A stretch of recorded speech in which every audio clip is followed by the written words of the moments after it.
Good morning to everybody who's on the session. I'm saying good morning using South African or Central African time. I'll introduce our guests because not all of us are in the same place, but we are going to wait a customary couple of minutes just to let participants join.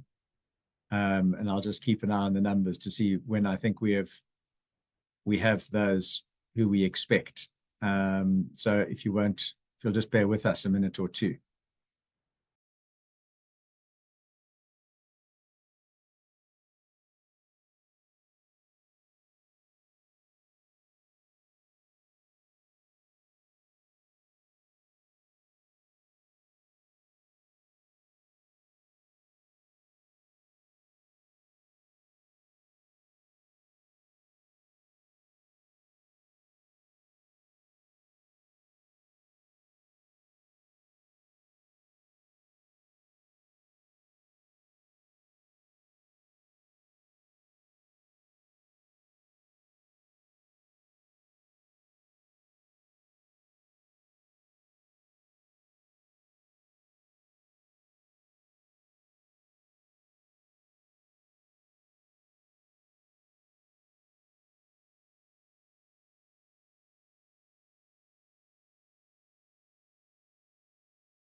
All right, I think let's get cracking. Very briefly, my name is Chris Todd, and I'm a partner at Bowman's. Just want to extend a warm welcome to the participants in this webinar who've joined us to talk about our topic of corporate criminal responsibility. Before I introduce the panel that we have assembled for the webinar, just a couple of brief comments on why we've sort of introduced this topic at this point in time and why we think it's important. I think everybody who's been involved in the corporate activities in South Africa, at least in recent years, but really across the globe, is aware of the sort of increasing global efforts to find common standards and ways of tackling problems of bribery and corruption, corporate malfeasance, but particularly with the emphasis on bribery and corruption. So those with exposure to the United States and the Foreign Corrupt Practices Act there, the UK's Bribery Act and other similar European instruments, and of relevance today as far afield as Australia, where there have also been important recent developments in the law. On our own continent, where we practice as Bowman's, we've had plenty of activity in different ways. Specifically in South Africa, most people who are either in the country or who know much about it will have known of a commission of inquiry called the Zondo Commission, or referred to as the Zondo Commission, which looked into what had essentially evolved into probably one of the most devastating criminal syndicates that preying on a political regime or on the state in South Africa. And the Zondo Commission was sort of appointed to try and unravel or examine that and come up with various findings and recommendations. And the aftermath of that is a swathe of special investigations, tribunal processes, recovery processes, and criminal prosecutions. But one of the things that came out of that was some recommendations on some law reform. And in looking at how to reform South African law in relation to combating corrupt practices, I think our drafters looked to the UK, probably, if one looks at the wording of what they came up with, But the consequence of that was the introduction earlier this year, in April, of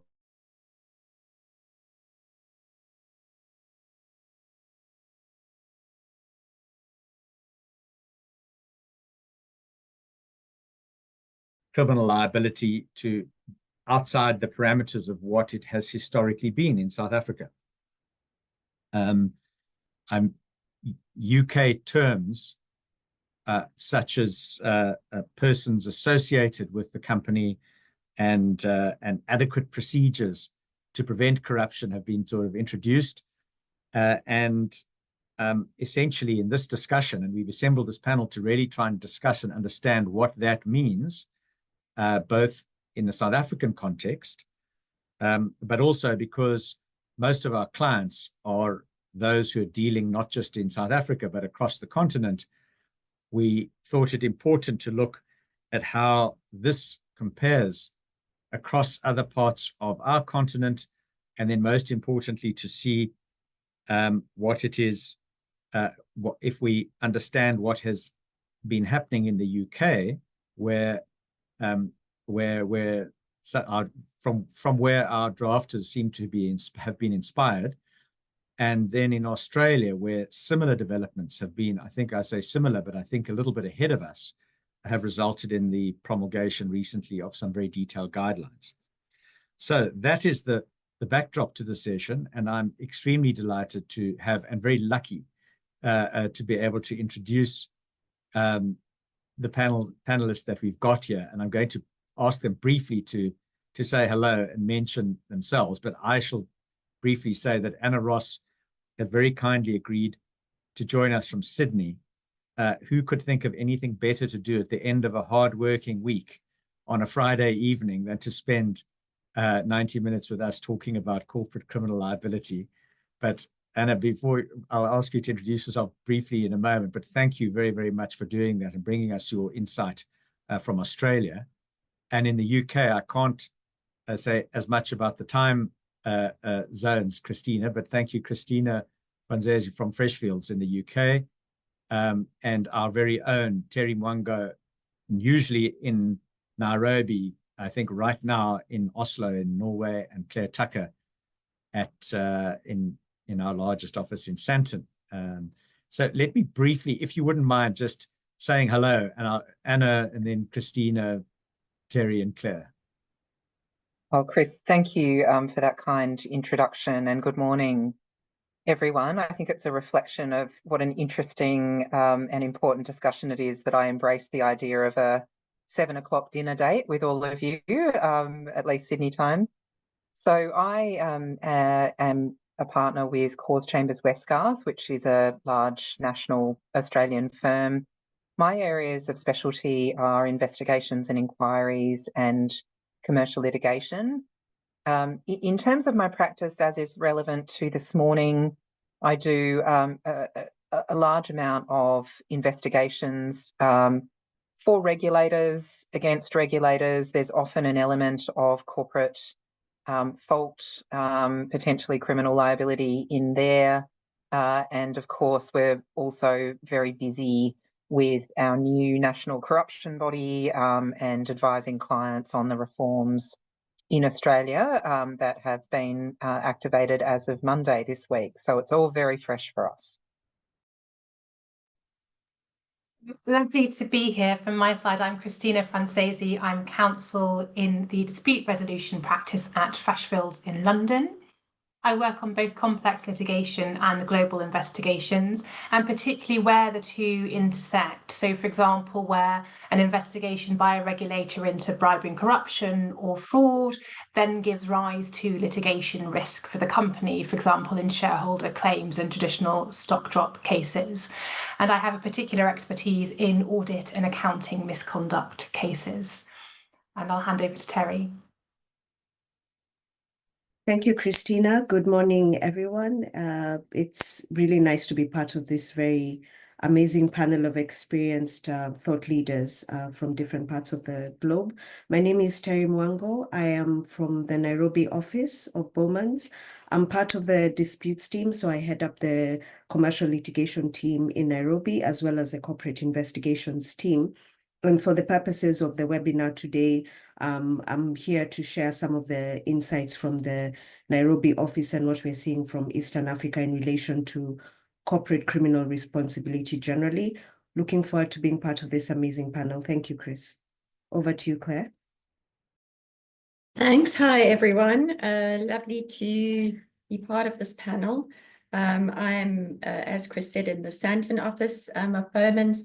I head our public law team, which is essentially a disputes practice in the public law context. Obviously, a lot of advising both for and against government entities, and obviously the crossover there with corruption, unfortunately, procurement type of disputes, and how our emerging jurisprudence around corporate liability is being developed really through the outcomes of the Zondo Commission in the PRECA changes, in the work that the Asset Forfeiture Unit very often does in pursuing the proceeds of crime, and in the Special Investigative Unit and the work that they do around pursuing proceeds arising from criminal activities. So really happy to join you all today.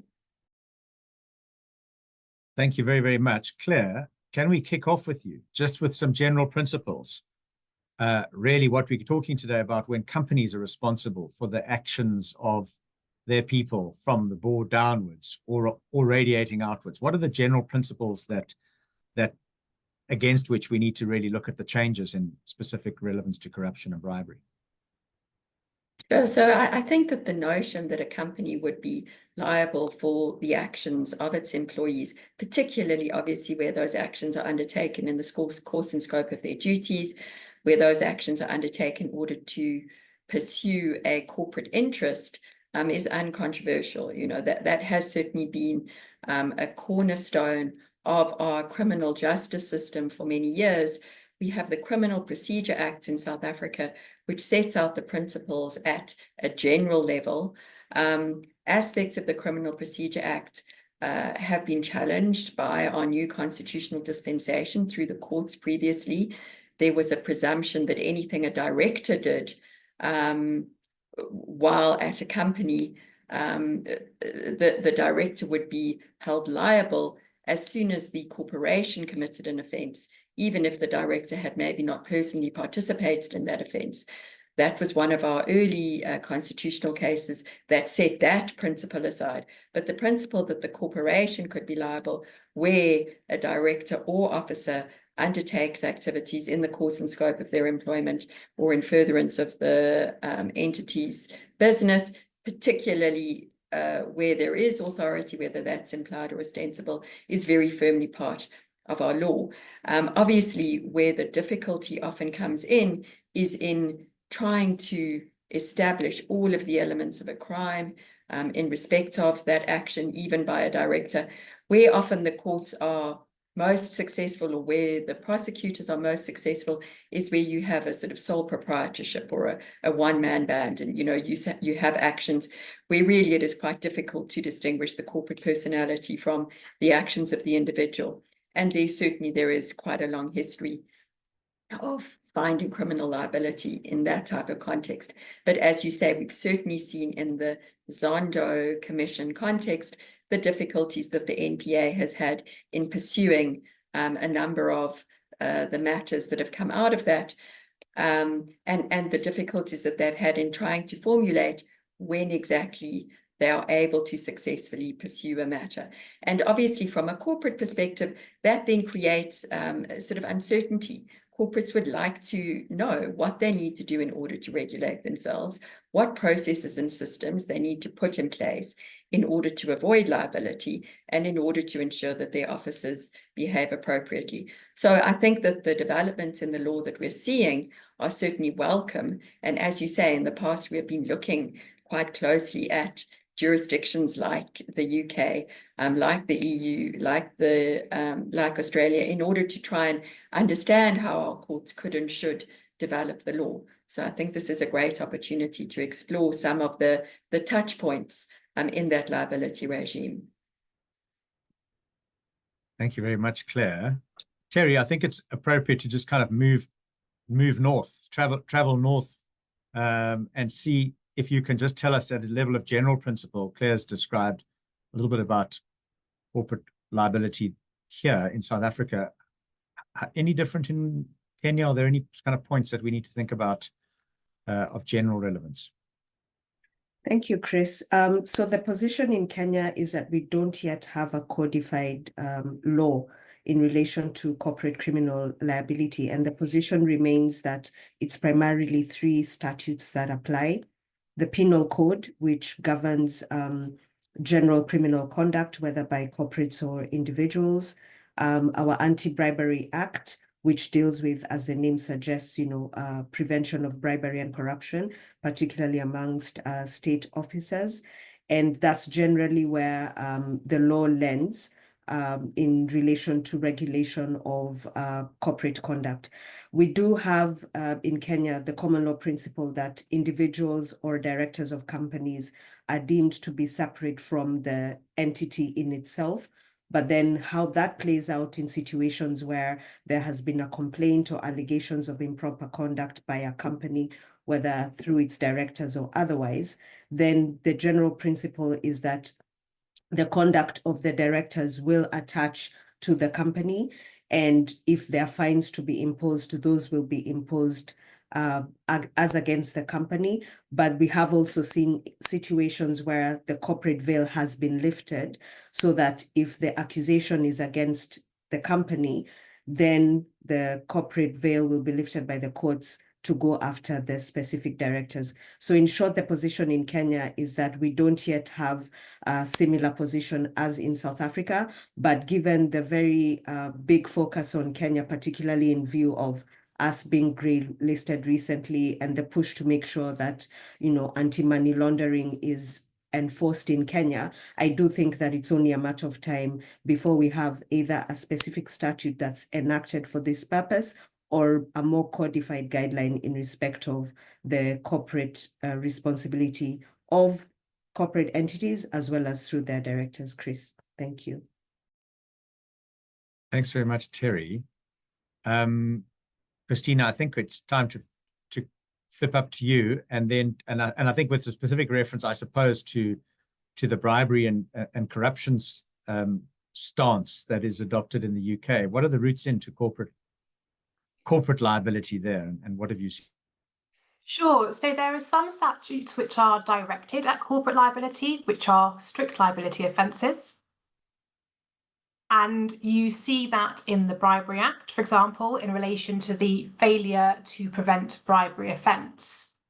So there is no requirement for the prosecutor to show knowledge or intention of any individual, and the actions of a very broad range of people who are, associated with the company is sufficient to give rise to corporate liability. But the more common test for corporate liability has historically been the directing mind and will test. And in practice, this required the prosecutor to show that the intention of the wrongdoing sat with the highest ranking executives of the company. And that had historically presented real difficulties for the prosecutors because in large corporates with complex structures, the directors were often too far removed from the criminal conduct to actually give rise to corporate liability. And so in recognition of the challenges that posed to prosecutors, the government at the end of last year introduced the Economic Crime and Corporate Transparency Act 2023, and this extended corporate liability for certain economic crimes, including bribery. And it did that by widening the identification doctrine from directing mind and will to a senior manager test. And a senior manager is someone who is said to play a significant role in making decisions about how the whole or a substantial part of the company is managed or organised, or plays a significant role in the actual managing or organising of whole or part of the corporate's activities. So now a much broader test for corporate liability in that economic crime sphere.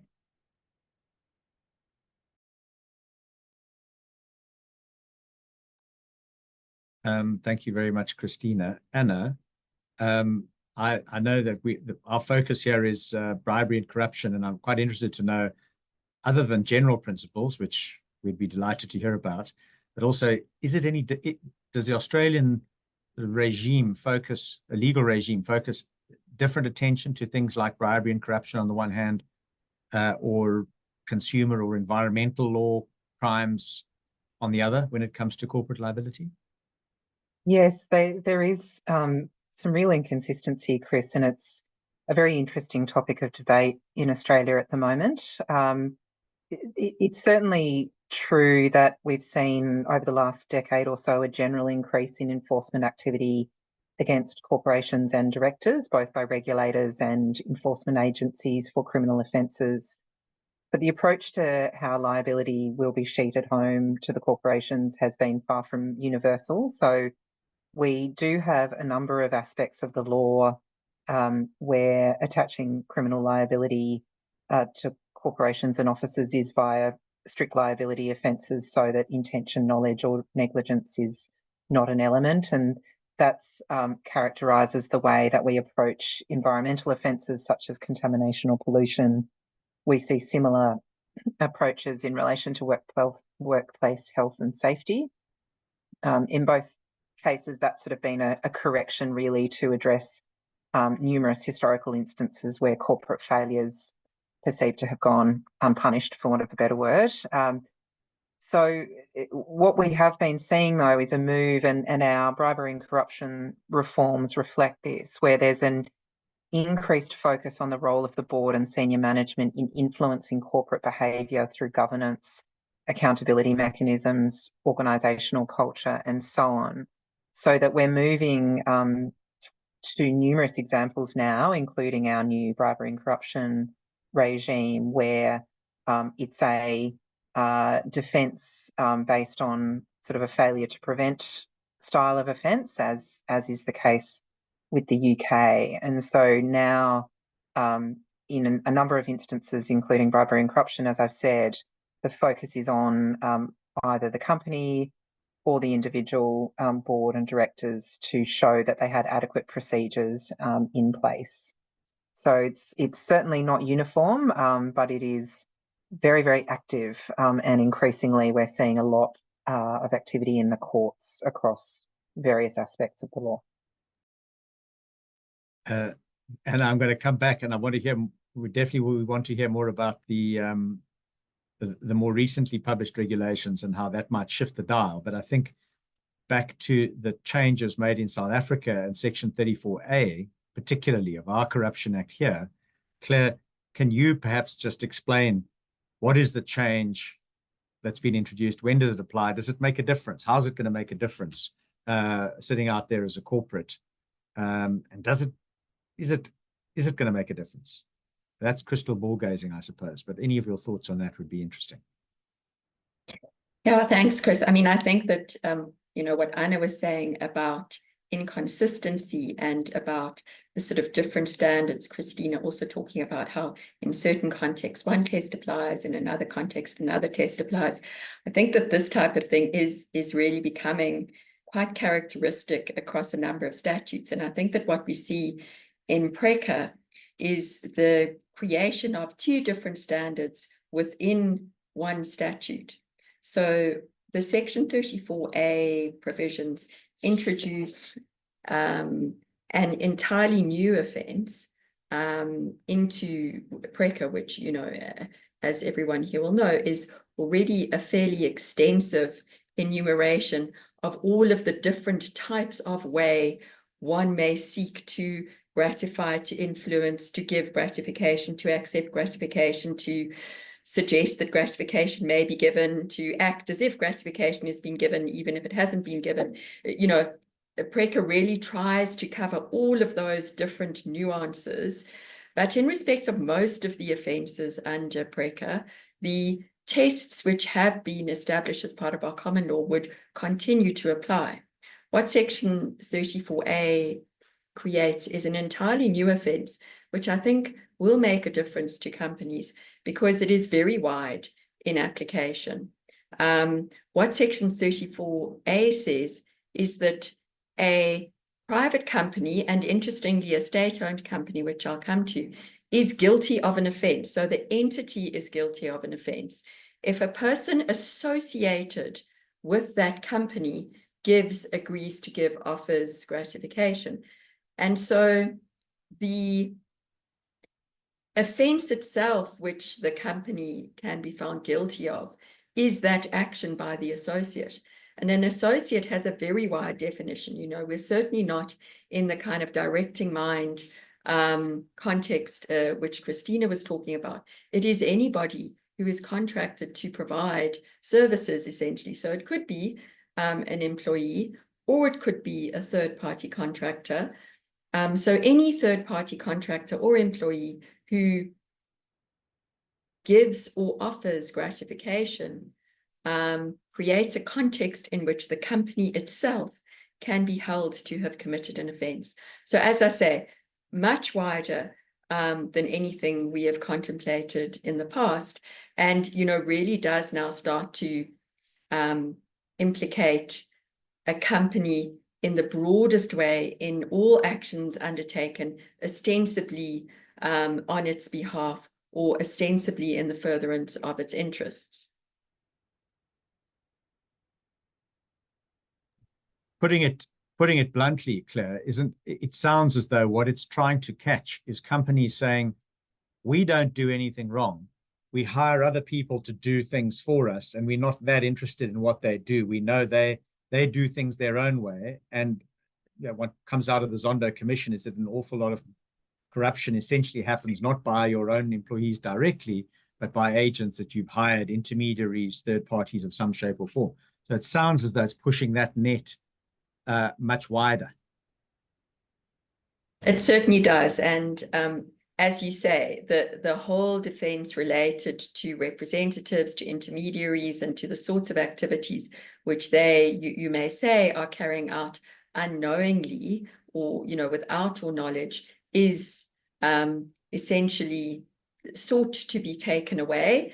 And you know, as long as that agent is acting in your interests, there is the potential that the company undertakes the offense or is guilty of the offense. And, you know, we can come in a minute maybe to some of the defenses which are allowed to that. But yes, at its essence, this is now a very wide casting of liability for anybody acting on your behalf, at your behest, and wider.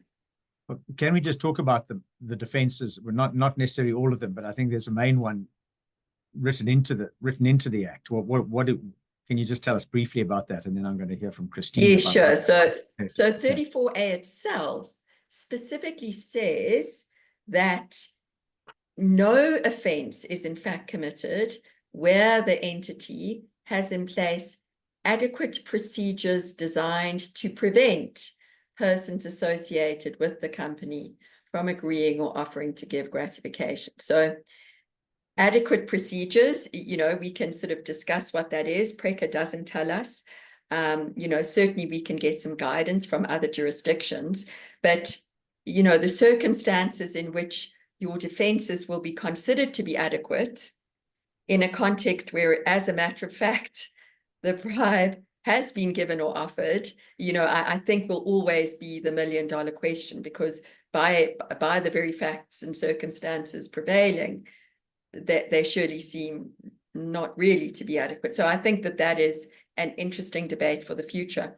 I wanted to say, you know, on the state-owned entity point, it's very interesting that Section 34 does specifically contemplate that a state-owned entity could also be guilty under this section, but it's only to the extent that the state-owned entity offers gratification through one of its agents. And so, you know, this is a scenario where one of the South African state-owned entities, like, you know, not to say they would ever commit such offenses, but, you know, Petro SA is doing business in another jurisdiction, and one of their agents, you know, says, wouldn't it be nice if, you know, Petro SA could have this pipeline deal? And in that context, Petro SA could be guilty of the offense. But interestingly, it doesn't make it an offense on the corollary. It doesn't make it an offense for somebody who within Petro SA accepts gratification from a private entity. it doesn't create an offence in this broadly cast framing of Section 34A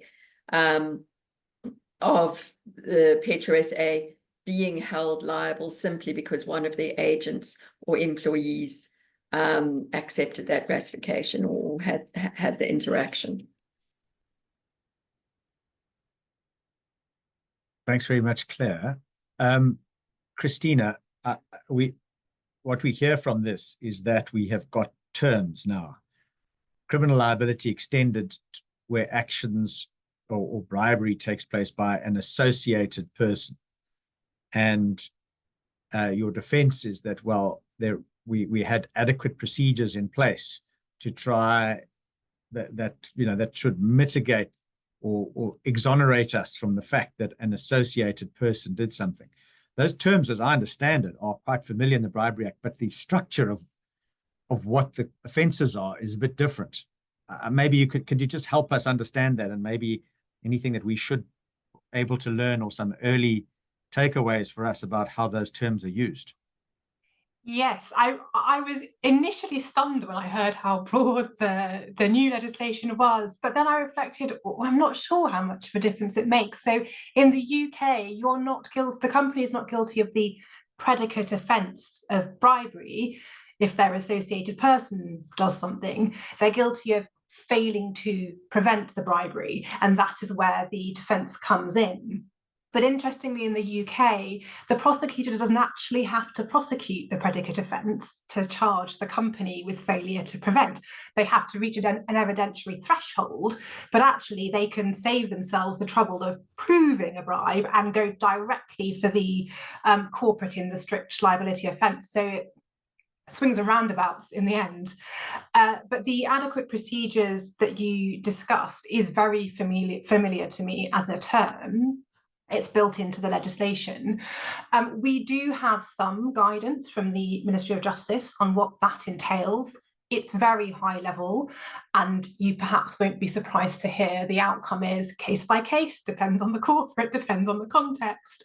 Things like the jurisdiction you're in, the industry you're in, the size of the corporate, whether you're engaging with government officials or not, will all affect the level of risk that you have. But there are 6 guiding principles of proportionate procedures, top-level commitment, performing risk assessments, due diligence, communicating your policies and procedures, and then monitoring and reviewing how they are working. Those are the principles that the prosecutor will look at to determine whether you've got adequate procedures. I can briefly discuss how successful that has ever been. To Claire's point, you only look at the defence once the prosecutor has made out all of the elements of the failure to prevent. So it's perhaps not surprising that we're not aware of the defence ever having been successfully argued in the UK. There are cases where it hasn't been raised. There are cases where it's been raised but failed. And there are cases where the company has entered what's called a deferred prosecution agreement, which effectively requires them to admit a certain amount of wrongdoing. And so by definition, you've accepted that you don't really have the defence at all anyway. So it's there, but it hasn't been a successful tool as far as we're aware for companies so far. I guess that's unless they've weeded out the sort of hard cases and decided not to prosecute them, where a company had some semblance of a defense, perhaps. I think that gives our prosecutor perhaps too much credit. I think they've had a really torrid time of prosecuting and of investigating and prosecuting corporates, but actually where they've had the most success is prosecuting corporates under this Section 7 failure to prevent, because it is strict liability. And in fact, their best hope is actually that the corporate agrees to enter what I refer to a deferred prosecution agreement, and effectively cops to the wrongdoing in exchange for deferring the prosecution for a fixed period of time, after which it falls away altogether, provided that they pay sanctions and show a certain amount of corporate renewal and demonstrate that they're a good corporate citizen. And that has been very successful and has netted them a tremendous amount of money. I think the first DPA with Rolls-Royce, the fine was 500 million under this particular offence. So it's not bad, but they have certainly tried and failed many times to prosecute underlying offences. Thank you so much, Christina. Anna, I mean, are these we know they're recent developments that you've alluded to, and I'm hoping you can tell us a bit more about. Are these terms associated persons and adequate procedures? Do they feature, and how do they play out? They seem to be. We've approached it. We've used the same terms as the UK, but we seem to use them differently. What's going on in Australia? We use them in a very similar way to how they operate in the UK. And so our definition of associate, and so there is that similar failure to prevent offence that Christina's outlined, and that is connected with an associate of the company, which can be extended to contractors, service providers, anyone who performs services for the company. And really you just need the trigger of that person having been engaged in bribery for the profit or gain of the company. So again, it's sort of a very, very broad definition. And similarly, the failure to prevent offence can be defended if a company can show adequate procedures were in place to prevent the commission of foreign bribery by its associates. We've had a very, very detailed, shiny, brand new publication by our Attorney General Department, some 40 pages on what the adequate procedure defence could constitute, and the kind of characteristics that a good, sensible set of control measures for a company should be. Emphatically, it's said in the guide that it's not to be used as a checklist, but inevitably it will be. As with the UK, the guidance very much emphasises proportionality, with the idea that control measures should reflect the scale, nature, complexity of the corporation's operations, reflect their exposure to foreign bribery risk, etc. Christina's largely covered a lot of the characteristics that are focused on for the adequate procedures defence, but I might just draw out one that really is very much the focus of the guidance, and that is on a corporate culture of integrity and a speak-up culture. And there's a lot of time spent in the guidance emphasising the role of the board and top-level management in leading the tone from the top, overseeing the adequacy of the control measures, making sure that they're implemented only after a design that's informed by proper risk assessment. They're meant to lead in terms of creating and demonstrating a speak-up culture and so on. So that's just worth drawing out a little, and is something clearly that is very front of mind for the Australian enforcement authorities. It's probably worth just touching briefly, Chris, if I may, on what the key objectives and priorities were for the reforms. What we had been finding is that, notwithstanding offences in relation to foreign bribery and corruption were introduced over 25 years ago, we had very little to show for that. We only had 7 individuals and 3 corporations in 25 years that had been convicted of foreign bribery offences. And in almost every case, there'd been a plea deal. And really the only thing that was contended was the penalty or the sanction. And so really what was the key priority for legislators in introducing these reforms were addressing the many challenges and complexities for investigating and prosecuting cases of foreign bribery. And so in addition to introducing the new failure to prevent offence, we've also seen a lot of changes to remove the difficulties that the prosecution team were having. So, for example, it was necessary for prosecutors to show that business advantages sought through bribery were not legitimately due, and that was a very difficult test to satisfy, because quite often things were, being characterised as legitimate payments and so on. So that's been, there's a big push to capture a broader range of conduct. We now extend to candidates for public office as well as public officers. We extend now to personal benefits as well as business advantage. So there've been quite a lot of additional conduct wrapped up, but the real focus is to actually try and dramatically increase the number of successful prosecutions by making it a smoother pathway to get to corporations, and by removing some of those trip hazards and very difficult tests for prosecutors to meet. Anna, thank you for that. I mean, you said it's hot off the press, and so what you're really saying is it's going to take, well, I don't know if it'll take 25 years to see if we get more than 7 plea deals or something like that. But essentially, it's to be seen whether or not the prosecuting authorities are actually likely to get out of the starting blocks and really apply these new regulations. Exactly. And I have no doubt they'll be very eager to. There's been a huge amount of coverage of these reforms, and the Attorney General's got a lot riding on it, so he'll be pushing his teams hard. I mean, it is an interesting feature of this area that how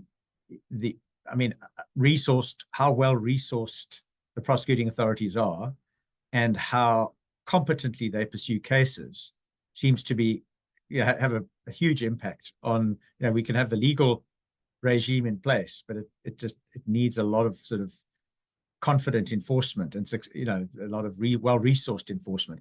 Christina, you mentioned something about that. I don't know if you were poo-pooing the prosecution authorities' efforts thus far, but that seemed to be the impression. Dream of it, Chris. No. But has there been any recent change that suggests that they'll be more active, more successful, or pick their cases better? So it is interesting. They've always been active, but not always successful.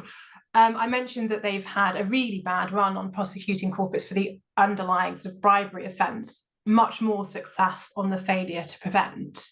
They've had a really shocking ride on individuals, prosecuting individuals, even in circumstances where the corporate has entered a deferred prosecution agreement, so has by definition admitted something and it must have been done by an individual somewhere.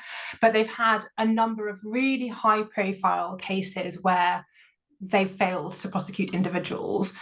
They've had discontinuances at the last minute.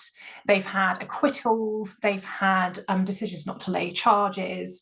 And this, I think, has really been driven by, as you say, the sort of resourcing and abilities of the prosecutor rather than any shortcomings in the underlying legislation.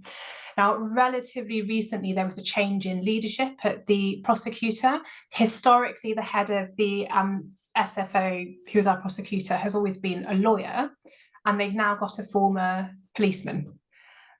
So a real focus now, so we're told, on catching people in the act. We've seen an increase in focus on, for example, dawn raids, not waiting for a whistleblower to come and tell someone years after the event, but trying to catch it in the act. So we'll see. It's still early days. Watch this space. Terry, I'm eager to come to the question about who's actually in the firing line. But just before I do that, what Christina's just talked about, Claire, seems to would resonate with South Africans who are following the news eagerly to see about what successful prosecutions have followed the Zondo Commission report. And my impression, but I'd be interested in your view on this because I know you're involved in many of these processes, is that our authorities have tended to prefer going the kind of civil recoveries route through a special tribunal rather than back themselves in a criminal prosecution. So, Chris, I mean, I think that you're right. They're obviously separate enforcement bodies. The SIU, has its own infrastructure, and the NPA has its own infrastructure. I think that where the NPA, the National Prosecuting Authority, has found sort of a fresh lease in certain instances is with their asset forfeiture. And activities, those don't actually require a conviction in order for them to pursue the asset forfeiture route. And that is where we sort of see them being able to at least get some activity going.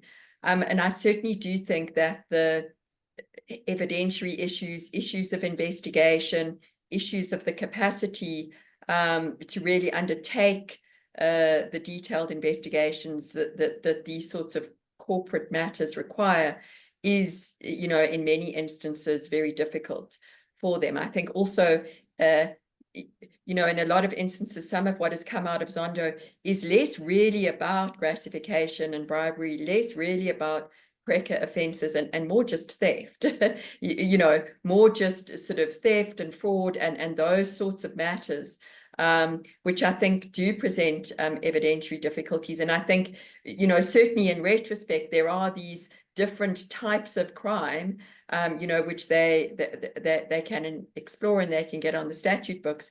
But for the backlog of matters, I do think that there are a number of practical evidentiary problems in actually gathering evidence, and then, you know, evidentiary proof problems that are faced, particularly as in many instances, time is ticking and, you know, evidence people involved are not necessarily around in order to assist them in pursuing the matters. So yes, I think they do face real problems. Thank you very much. I am going to now come to Terry. Before I do that, can I just say to the participants, the format of this is that you can't jump in and ask questions or make your points, but please do feel free to use the Q&A.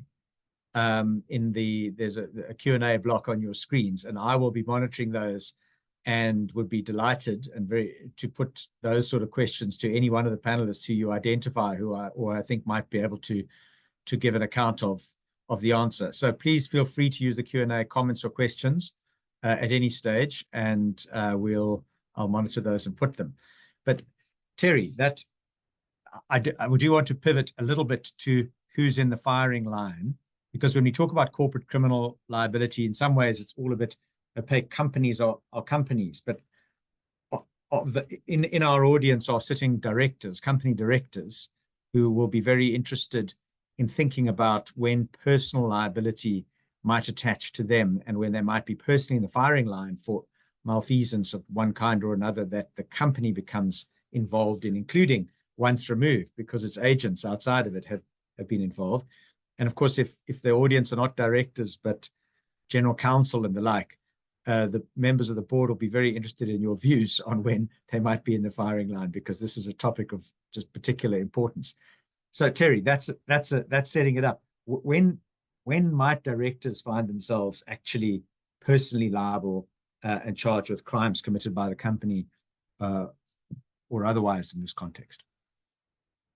Thank you, Chris, for the question. It's been actually quite interesting just listening to the developments in SA, Australia, and the UK, because although we don't have, you know, the similar legislative push right now in Kenya, it does exist, you know, as I said, in the different buckets of legislation. To your question about who would be in the firing line, those who are from Kenya on the call would know that our Capital Markets Authority has been very, robust in making sure that it is the police for good governance. And there have been recent examples of where directors have been personally fined. Directors have been banned from holding directorships, whether for specified periods of time. There are extreme examples where some directors have actually been banned for life. And one example that actually comes to mind is with Real People, Kenya Limited, which also has an SA arm. And in that instance, there was an allegation of misappropriation of funds, and there were fines that were imposed on the Kenyan directors. And the Kenyan director was actually barred from holding a directorship for life. So those who may be directors or in-house counsel or part of the legal teams in listed companies, I think have always had the knowledge that the scheme within that space is quite tight in terms of the fact that whatever you do, as far as auditors as well, Chris, there have been auditors in Kenya that have been fined by the Capital Markets Authority, where the Capital Markets Authority has found that there has been either bad governance or misappropriation, which of course is tantamount to criminal conduct. Just turning gears a bit in relation to the other statutes I talked about, the anti-bribery and the anti-money laundering, the type of fines that we've seen generally have been against banks. Recently, for example, Standard Chartered Bank, which is a multinational bank, and that's where there has been a finding that they have failed to prevent money laundering, or they have not had a KYC process in place that has prevented anti-money laundering. And like I said at the beginning of the webinar today, Kenya has been on the spotlight because of the grey listing and the allegations of money moving from certain of our neighboring countries.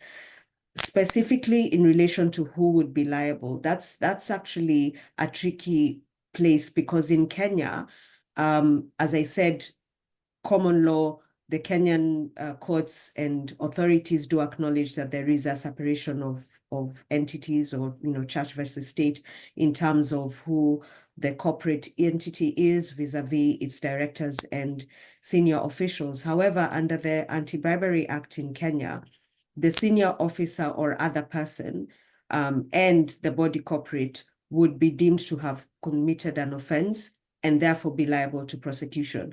So depending on the circumstances in place, a director could find itself, or a senior manager could find themselves charged together with the company. And in fact, that is how it usually plays out in Kenya, that because a corporate entity is not a natural person, therefore it will be the corporation and the directors or senior management that are charged. And by the same token, the Anti-Money Laundering Act provides that the person as well as the body corporate shall be prosecuted in accordance with the provisions of the Act. So what does that mean then? It means that for our clients and for in-house counsel, people who are in governance positions, people who sit on boards, it is not business as usual, because like I said, Kenya borrows heavily from the common law. So whereas, I think the general thinking might be that you're safe for now because Kenyan law hasn't, made similar amendments such as Section 34, but it is possible that when matters like this are presented in court, that the prosecutors will be arguing that the standard to be met is actually as is happening in the UK in relation to the amendments of those legislations. Of course, like we've talked about, the failure to prevent, that would also be a defense.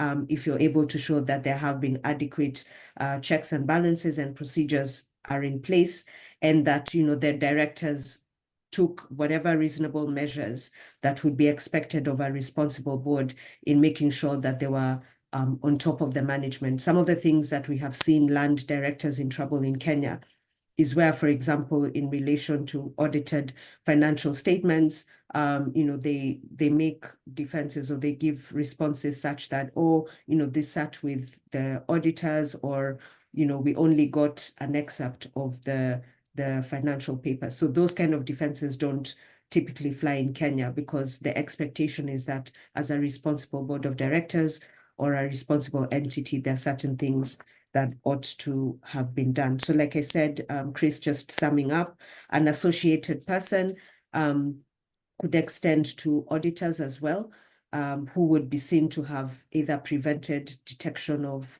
commitment of a fraud or a crime. And so it's no longer just directors and the company that we would be looking at. We would be saying to people who have a responsibility to be trying to catch some of these things as professional service providers could also be caught in the net, which I think should be a concern for those of us who provide those services. Thank you, Chris. Thank you, Cherry. Claire, I think you mentioned a bit earlier something about our Constitutional Court decision, which suggested that directors, at least a presumption that directors could be held personally liable for crimes committed by the company. That doesn't apply anymore. What is the consequence? That directors get a free ride in South Africa, provided they're not personally involved? So a director, I think that there are a number of statutes, as Anna mentioned earlier, you know, these sorts of crimes are generally regulated under a very wide range of statutes, and each statute takes a slightly different approach. You know, I think the one that keeps many directors up at night is the Competition Act, which, you know, does place a number of very specific responsibilities, obligations, and create offences in respect of directors themselves. Similarly, in almost all environmental and mine health and safety, occupational health and safety contexts, there are obligations which are specifically placed on directors of companies to ensure that the offences in question are not committed. Again, in a number of instances, there will be a defence that reasonable measures were taken, or that, you know, you had adequately considered, put in place, etc. But certainly in those types of contexts, directors are at a sort of heightened sense of responsibility. Under the Companies Act, there are a range of responsibilities placed on directors, generally, and possibilities for personal liability on directors, generally in the context of Companies Act offences, though, and it doesn't sort of extend that to other criminal contexts. You know, so I think that the principle obviously always is that if a director can be shown to have personally taken actions which directly lead to the commission of the offence, that director could be charged personally. And as I said, you know, we certainly see instances where for a small company where there are sort of only a few directors, if there is, say, an environmental offence which is prosecuted, you can expect to potentially see the directors also personally charged. Certainly you see officers of the company in that context personally charged. Anybody who has a title like environmental officer, you know, may very well see themselves being personally charged in that sort of context. I think, though, you know, where we have the large corporates and where we have different layers of management, in the absence of a specific statutory provision, I think that you would find the prosecuting authorities facing difficulty in landing a prosecution of the director themselves. What we always see, obviously, you know, as you've said, a corporate entity must live and move and have its being through the people who act for it in the world. And so you will always have individuals charged in a representative capacity where a corporate is going to be charged. And so that in and of itself is obviously often a fairly difficult exercise for those individuals to endure of the criminal prosecution. But the end result of that is where they are charged in a representative capacity, is that they are simply representing the corporation. It is the corporation who will be liable or responsible for whatever follows. So I think that the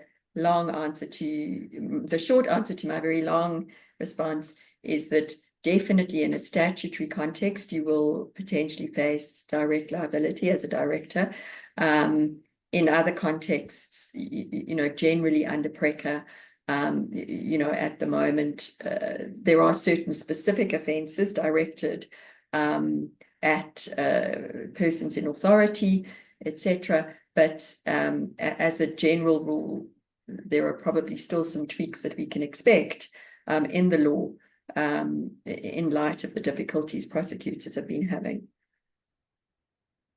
Thanks, Claire. And I sometimes hear that directors, that the level of regulation that's introduced, you know, globally to counter goodness knows how many different potential threats, have escalated the obligations on directors, you know, to a very great extent. And so this, when we're talking about corporate criminal liability, some people may feel slightly relieved at what Claire says about being charged in a representative capacity.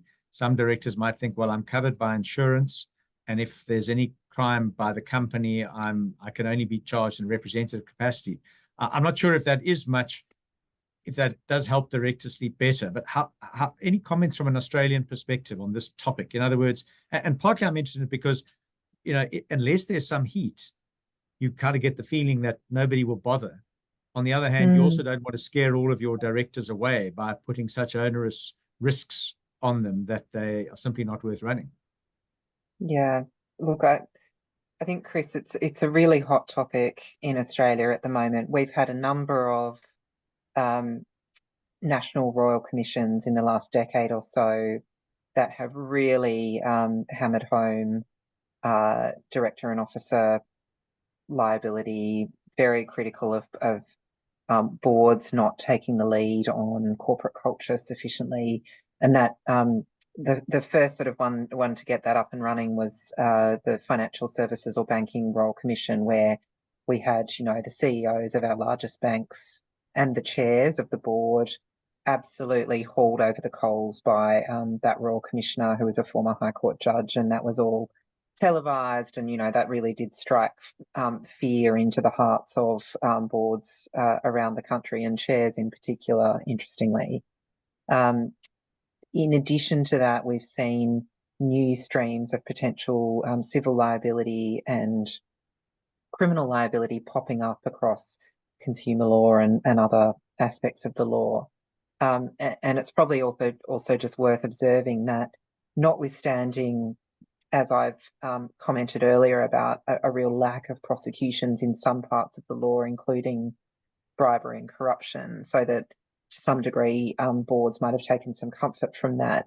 What has been happening instead is that regulators, in particular ASIC, which is our securities and corporations regulator, have been pursuing those kinds of issues through the lens of directors' duties to the company. So where a company finds itself exposed to penalties, for example, under our environmental law or under bribery and corruption, we've got all sorts of, you know, modern slavery obligations and other ESG requirements that have been rolled out over the last couple of years, and so on.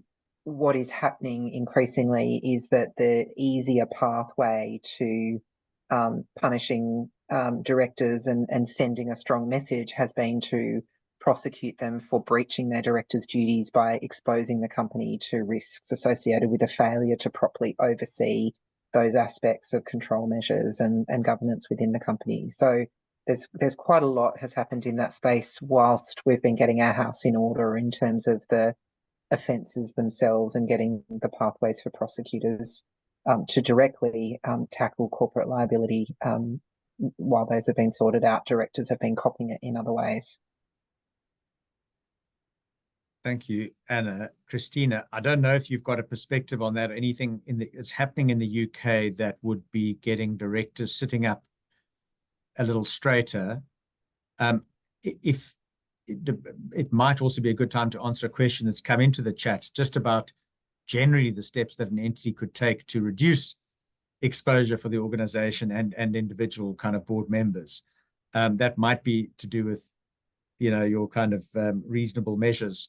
But I don't, any kind of comments from a UK perspective on this? And after that, just to signal it, I'm going to pivot to the question about extraterritorial application. Come to you, Claire, and Terry on that topic. I'm sure that if you're a director, particularly in a regulated sector or a listed entity, this must feel like, you know, one of many things that are on your plate at the moment, with, you know, sanctions, money laundering, you know, as you say, increased attention from the FCA and our audit regulator, or an accounting regulator, FRC. It does feel endless. And the failure to prevent bribery offence that we've been discussing is actually one of a suite of failure to prevent, where there's this real drive to get the corporate without having to deal with the underlying offence. So there's failure to prevent bribery, there's failure to prevent the facilitation of tax evasion, and shortly due to come in is a failure to prevent fraud, which has a similarly broad scope and in some respects an even broader jurisdictional territory. I do feel for people, and I really also feel, having heard Terry speak about the auditors as well, for the people who've got to sort of oversee all of this.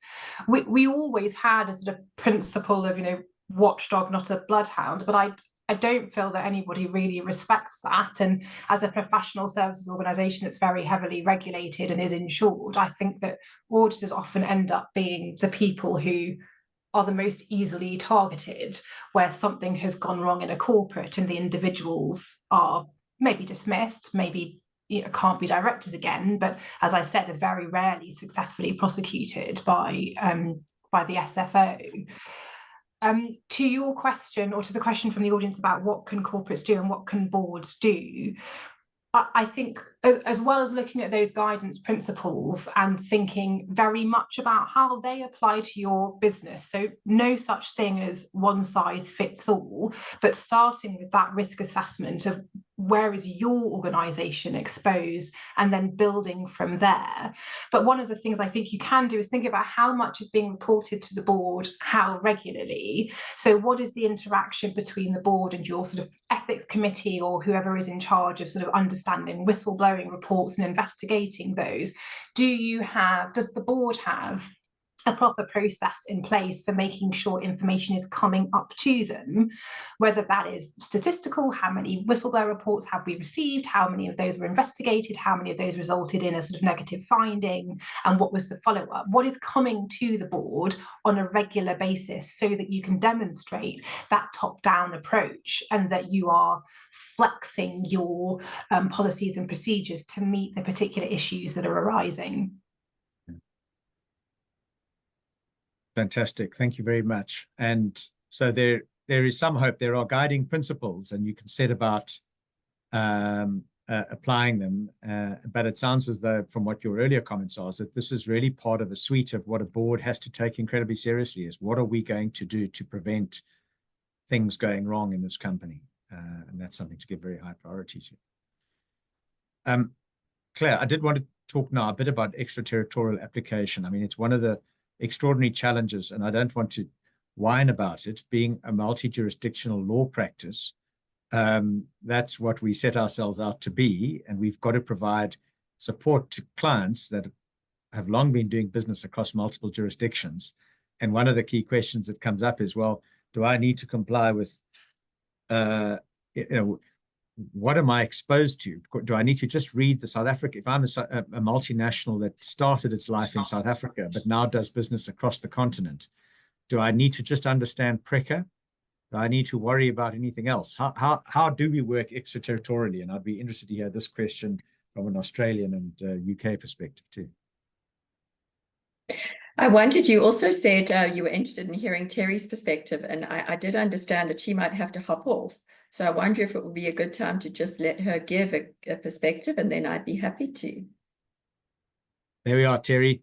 Claire's, it's the opposite of queue jumping. It's jump one step backwards. But yes, Terry, we know you're on a flight in a short while. But yeah, extraterritorial application. Do the Kenyan authorities in this context exercise? How do they deal with things that happen across the border in Tanzania or Uganda? Yeah, and thanks, Claire, for your consideration, and the panelists as well. So the Anti-Bribery Act and the Anti-Money Laundering Act in Kenya actually apply extraterritorially. And to the point that we're just talking about with Christina about multinational companies, I think that's where, as board directors and as senior managers and in-house counsel or external counsel, we just need to be more proactive in terms of the requirements that we need to be looking at to hold us to account to a certain standard. So for example, we've been talking about PRECA in SA and the changes to legislation that we're seeing in the UK and Australia. So I would caution that particularly institutions that have an extra jurisdictional landscape footprint, multinationals operating in Kenya, I think the best practice would be to look at what is happening in the companies that they operate in outside of Kenya and kind of going over and above, as opposed to saying, for example, Kenya doesn't currently have similar legislation, therefore we are out of the woods. I think that, just based on my experience about how things have been moving in Kenya, particularly, as I said before, there's a huge focus on preventing certain crimes within the jurisdiction. I would say, to the extent possible, there's no harm, best practice being, let us look at what's happening in the UK and what's happening in Australia and SA, and to what extent can we as an organization or as a board try to align to make sure that whatever requirements there are of boards in those other countries, we can try and kind of adhere to or mirror. I think that, and we do have instances where clients have actually, put in place best practice looking at international standards or extra Kenya standards as opposed to just looking at the minimum in Kenya. And that has saved them in terms of, the discussion we're having earlier about the checks and balances that are put in place. So Chris, to your question, if something happens in Tanzania, would Kenyan directors be held liable, or would the Kenyan corporate entity be held liable? Yes, because both the Anti-Bribery Act and the Anti-Money Laundering Act do have extraterritorial application.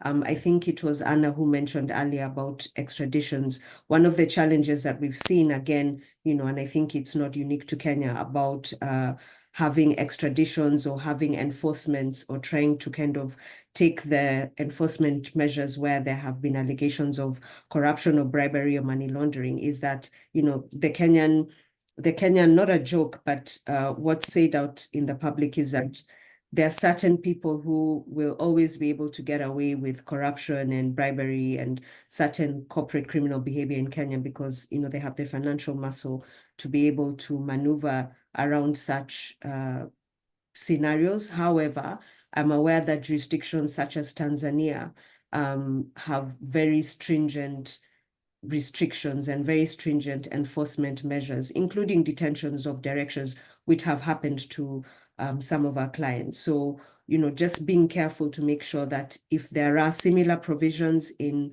countries where you operate, to the extent possible, I would encourage boards to kind of look to those as the true north, just to try and maneuver against situations where, for example, in Kenya, the law is changed overnight and may have some retroactive or retrospective application. Thank you, Chris. No, thank you, Terry. And I mean, you maybe made a point which seems to me maybe a key takeaway, which is that this is an area where we're kind of building a global sort of international law. There are domestic differences, but in a sense, you've got to kind of find not the lowest, but the highest common denominator, the sort of the practice that will cover, that will satisfy the most onerous requirements wherever you might find yourself, or whichever you might be subjected to at any time. And that seems to be a very sensible kind of way if you're going to be running a multi-jurisdictional business or operating across the globe. That seems to be a great point. Thank you so much. Claire, I don't know if you do want to say anything about extraterritoriality before I switch to Anna and Christine on that point. Yeah, I'm happy to. I mean, I think that what is interesting is, Terry's reference to grey listing in the context of what you're talking about the development of global norms and the enforcement really of those global norms. I think that we are seeing developing for the first time a really effective sort of international accountability standard through that Financial Action Task Force.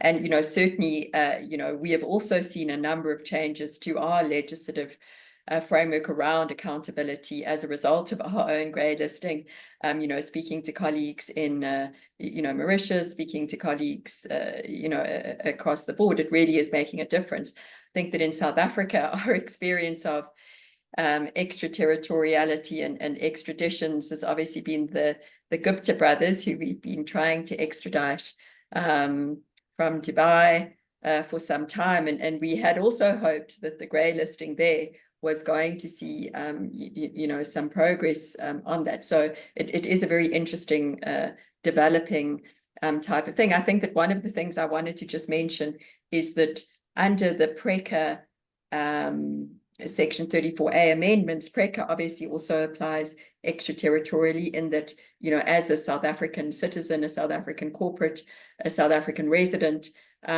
you can be prosecuted for actions even if undertaken extraterritorially.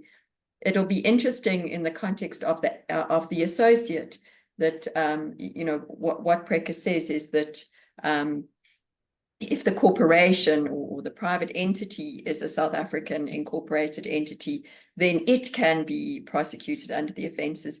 What that means is that wherever the associate who undertakes one of the activities which is regulated under PRECA and which is an offence under PRECA, wherever that associate is located, they don't need to be a resident, they don't need to be subject to South African jurisdiction. But if the company for which they act is, then the company will be liable. I think that's interesting. And PRECA also specifically, obviously, creates offences around bribery and corruption of foreign public officials. So certainly, as you say, we are becoming global citizens now.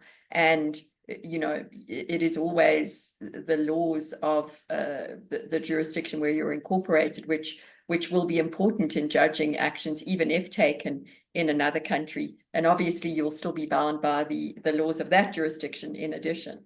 So I think it is an interesting space. Thank you very much, Claire. I think we're moving into closing remarks, really getting towards the end of what I wanted to cover. Anna, I think if I can come to you and at the same time think about both in commenting on this extraterritorial question, another question into the chat is just about suggestions on fostering a positive regulatory and legal compliance culture, a little bit softer than hard law, because I mean, the law expects high standards to be set, or tone at the top. I think Christina was talking about, you know, a good tone at the top, but that's quite soft. How do you foster a positive regulatory and legal compliance culture in a way that would actually sort of support what we're trying to achieve? So I guess I've got two bits there. Anything on extraterritoriality and then fostering a positive culture.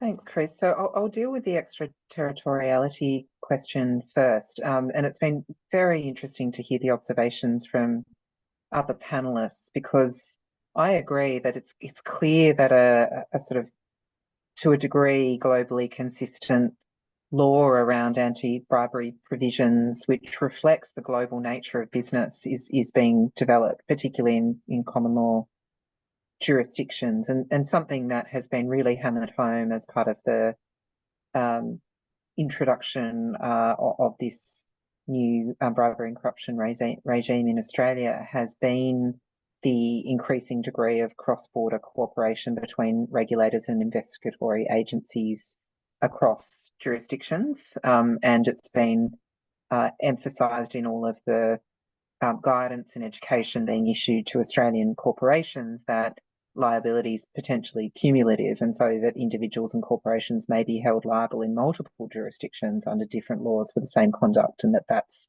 obviously going to be exacerbated as a risk by cross-border cooperation between regulators and investigatory agencies. In terms of the extraterritorial application in Australia, we have a sort of relevant connection test. So unsurprisingly, conduct constituting the alleged offence occurs in Australia.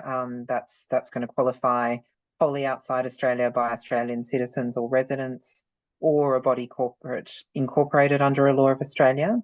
There is a catch for subsidiary companies incorporated in foreign jurisdictions, or joint ventures or commercial agents if the Australian parent company, they were acting as an agent or aiding abetting bribery for an Australian parent. And so the reach is quite wide in the same way that has been described for other jurisdictions. In terms of the other aspect of your question about closing remarks, Chris, it's again, this is this question of corporate culture and tone from the top, and how boards can set the right approach to governance and oversight within a corporation is very much a hot topic of discussion. We've, as I've said, had multiple royal commissions in a financial services context. A number of our major casinos and so on have been the subject as well. And coming out of all of that are, quite a lot of detailed findings from the commissioners and chairs of those inquiries about what they consider to constitute good corporate governance and good culture setting. And so both drawing from those sources, and indeed firms like Cause are increasingly being called on to advise our clients about soft law, by which I mean that that sort of cultural piece about, yes, we've got all of these obligations now across ESG, consumer law, environmental law, work health and safety law, and it's no longer enough to go and have your advisors come and present to, the next session board meeting, and then it's a set and forget. That's absolutely no longer enough. And so we will quite often now work with our corporate clients to make sure that they've got checks and balances in place, that there's a design piece informed by, what are their corporate objectives and are the mechanisms in place to do that, looking at board standing agendas and board papers and making sure that, I think Christina was touching on this earlier, making sure that what's coming up to the board is to the appropriate degree of detail, targeted enough, that risk registers are nuanced and sophisticated enough to start picking up some of these concepts, and that there are those direct reporting lines of key risk officers within the business into the board. So that, and probably the only other thing I would add is that there's also been a huge push to generate a speak up and whistleblower style culture. So ideally, you'd be elevating concerns internally and openly. And so you'd have a corporate culture that would encourage that kind of identification of risk and constructive discussions around that. But at the same time, in parallel, recognising that that's not always the case, there's been a lot of reform, both within the public sector and private sector, for whistleblower protections. And so that's sort of been in parallel a real push to try and get that culture piece nailed down. No, that's a fantastic point, and thank you. And I mean, the overlap with whistleblowing, speak out policies, as you described them, just seeming pretty clear and probably a topic for another whole discussion. But fantastic. Thank you so much. Christina, anything, I mean, I was turning to you on extraterritoriality. I liked Anna's description of relevant connection. If we're writing the international laws on this, then relevant connection sounds like a good way to establish the jurisdiction of a particular regulator. But any other closing remarks on the soft piece that Anna was talking about? Yes, I was going to start with that actually, because I'm really interested in what I was saying about whistleblowing. It's not just changes in the law that can impact how you embed that culture. Changes in your working practices, even where the law is exactly the same, can really be relevant. And Freshfields does a whistleblowing survey periodically. And the one that we did, I think, last year was really fascinating because it looked at the changes in working practices since COVID, since the pandemic. Now that we have a more of a sort of embedded hybrid working practice, people are at home, they're not coming into the office. How do you make sure that all of that cultural stuff is filtering down when maybe you're not seeing people and they're in their own homes? So regardless of the law, you have to keep refreshing, how do we embed that culture? But going back to your question on jurisdiction, it does in the UK have extraterritorial effect. I mean, one of the offences is called bribery of a foreign public official. So really the clue is in the name. It is aimed at overseas activities. And the failure to prevent bribery has an even broader sort of extraterritorial application, where the underlying offence doesn't have to be in the UK, but it also applies to a corporate that is either UK incorporated, same, but also companies that carry on business or a part of their business in the UK. So it doesn't just have to be UK incorporated companies. And so then going full circle back to your comment about what do you do where you've got multiple jurisdictions in play, I agree that a lot of companies will say, well, let's just go for best in class. You know, what is the highest standard? And we'll try and align with that. But you have to be very careful, because that can be a bit of a jigsaw. Quite often, for example, the US is thought of as the best in class, and if I stick with that, I'll be good wherever. But there are very small nuances, differences between even the best in class and other jurisdictions. So I always think of facilitation payments as being an example of that. There can, in some circumstances, be exceptions for making facilitation payments under US legislation. There is no such exception under the Bribery Act. So you've got to be really clear with your people about what is acceptable, what is normal, even where you think you're complying with what is the highest standard or the most active prosecuted jurisdiction. Yeah. That is absolutely fantastic. I don't know, Terry or Claire, I don't think I offered closing remarks, but if you're happy for us, unless I'm seeing a hand up, then let's close the session. I mean, I've just got a whole lot of tips on future conversations. I don't know, next time what we ask you, Anna, you'll have to name your time. But whistleblowing and this point about overlapping jurisdictions, which is the fact that multiple enforcement agencies will have a jurisdiction in respect to the same sequence of events. I have had some vaguely amusing conversations with UK lawyers, I think some of your colleagues, Christina, about situations where the FCPA, how you muscle in and get a decent chunk of fines off in a corporate entity that it can tolerate before the FCPA comes into the picture. And at the moment, that collaboration seems to be entirely voluntary. I mean, it's up to them to decide, what they think is okay. So yeah, I am very interested in potential future conversations. But for now, I need to wrap up. Sorry, Terry, is that your hand? Yes, it is. Sorry, waving goodbye, but also saying that I think it's important that boards of directors are also alive to the changing conversations around the world.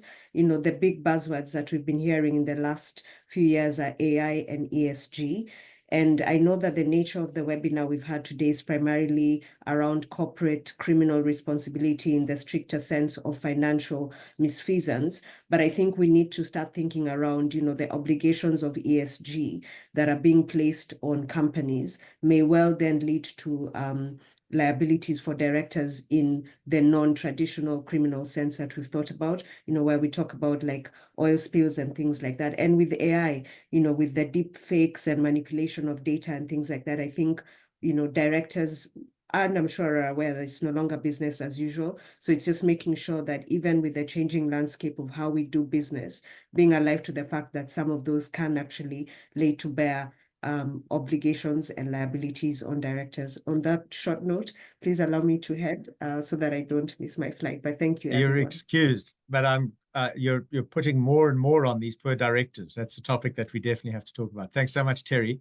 I just want to thanks Jeffrey for setting up the tech. Anna in particular, because of your time, your wonderful commitment on a Friday evening. Thanks so much, Christina, for being available from the UK.